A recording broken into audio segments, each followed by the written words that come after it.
د خوست په مرکز د 5 ناحیې اړوند په متون ورغه کلي کې په 90 میلیونو افغانیو د شاوخوا 2.5 کیلومتره سړک د رغونې چارې نن د دغه ولایت د ښاروالۍ له لوري پیل شوې.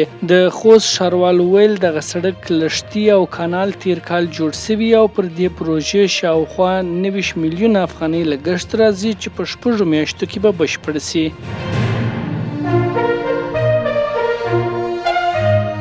د ستندرد ملي اداره وایي چې د روان کال په لومړیو 6 میاشتو کې 1,501,915 ټنه نفتي توکي د هیواد بندرونو کې د کیفیت ارزونه کړې ده.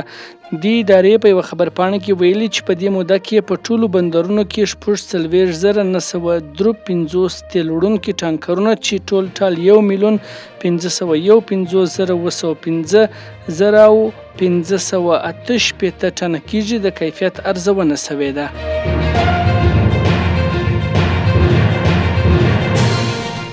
د کابل ښاروالۍ لخوا د بادام باغ او باغ بالا ترمنځ د نوي نښلونکي سړک د قیر کولو چارې پیل شوي. کابل ښاروالۍ ویلي دغه سړک چې 900 متره اوږدوالی او 20 متره سور لري پرون یې د قیر کولو چارې پیل شوي.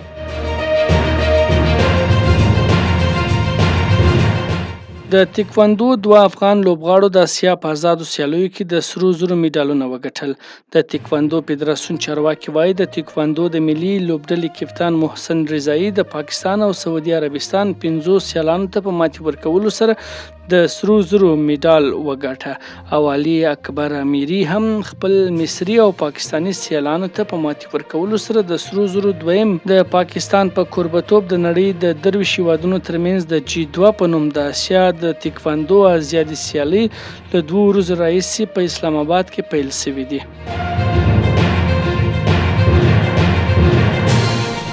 د ریاست الوزرا اقتصادي مرستیال ایران ته په سفر کې دغه هیواد د بهرنیو چارو له وزیر حسین امیر عبداللهان سره کتلې دي. په دې کتنه کې دواړو لورو د افغانستان او ایران ترمنځ د سیاسي او اقتصادي اړیکو پر پراختیا خبرې کړې دي.